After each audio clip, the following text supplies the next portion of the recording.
Ayun.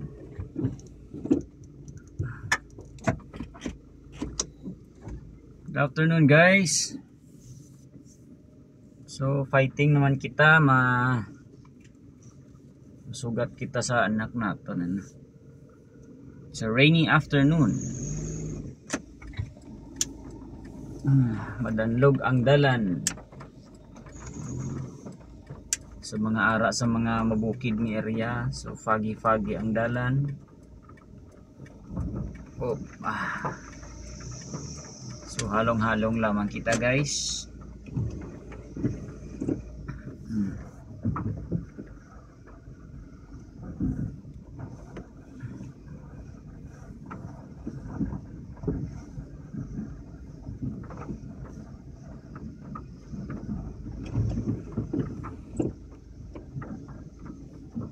I got Jesus.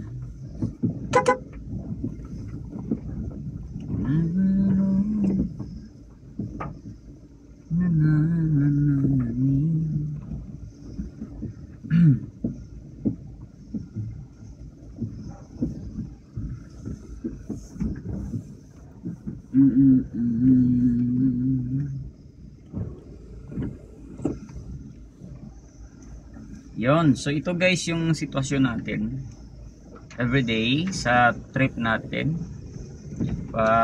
Pupunta tayo ng trabaho or lalabas tayo.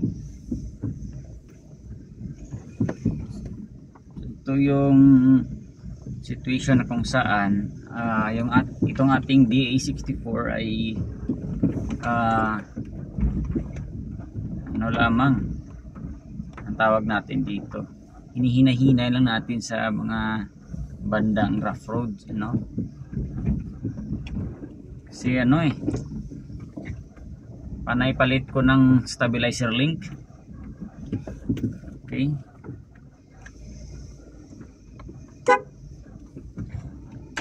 Mega, mapasa na din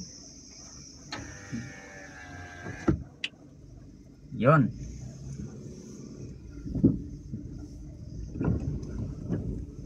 Kapag may maririnig ka ng malaking lagatok,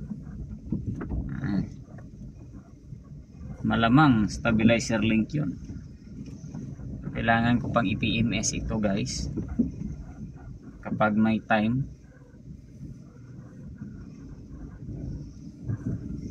Kailangan ko ipa-check itong mga lumalagatok.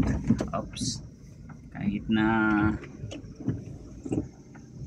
na napalitan na natin ang stabilizer link. Alam mo, minsan hindi lang stabilizer link yung nakikita ko sa mga videos.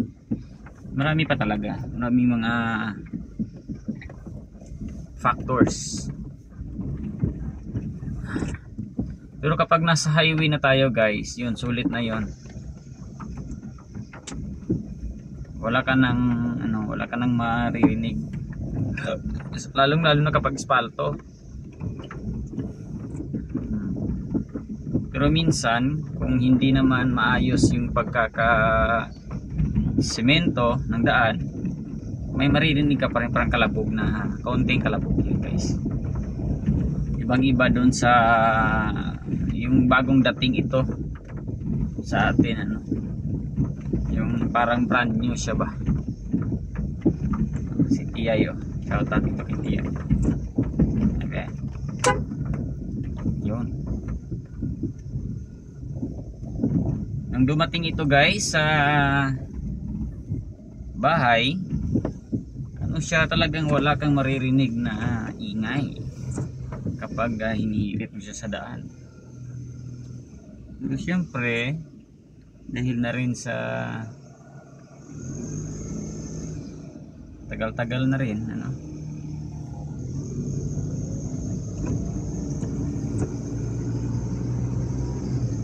so kung maaalala ko guys, ang pinakaunang napalitan ko dito guys ay yung aking tensioner bearing. Yun talaga yun, kasi naranasan ko yung nasa biyaya ako, almost 1 week yung may tunog na ganon. Hinihintay ko lang dumating yung order ko from Shopee. Pangalawa, palitan natin ay set ng ating tinatawag na stabilizer link. Yun. Tapos hindi umabot ng 1 taon. Ayun. Yung dito sa driver side, yung unang na-damage. Tapos itong linggo lang mang ito, yung sa kanan naman side, sa passenger side naman. Ayun. So yung na-order ko na first stabilizer link na nung taon na ito, I mean ang buwan na ito guys. Ayun, may lumaang ay 1 piraso lamang. Tapos within this week na nagpalit ako ng stabilizer link, yung nabili ko ay set na siya. So may sobra pa akong isa. Yun guys. So pinag-check ko kanina itong ilalim ng ating DE64. Kita ko parang may ano na siya sa mga ball joint niya. Papacheck ko nga eh. Baka doon ang may ano tawag natin ito? Kumakalabog. Ayan. Pagkatapos ng stabilizer link guys, yung ating tinatawag na assembler chassis or assembler chassis, yung matawag doon, yung magkabilaan, yung doon nagko-connect yung ating mga ball joint. Yun, napalitan na rin yun so far. And yung gulong natin napalitan na rin. Sa awa ng Diyos, dalawa lamang yung pinalit ko guys. Yung sa front, tapos yung bago nilalagay ko muna sa kulihan. And then kasi hindi pantay tong ating, hindi pantay ang ano yan, ang tawag natin doon sa ano, hindi pantay yung kain ng rotation ng ating gulong.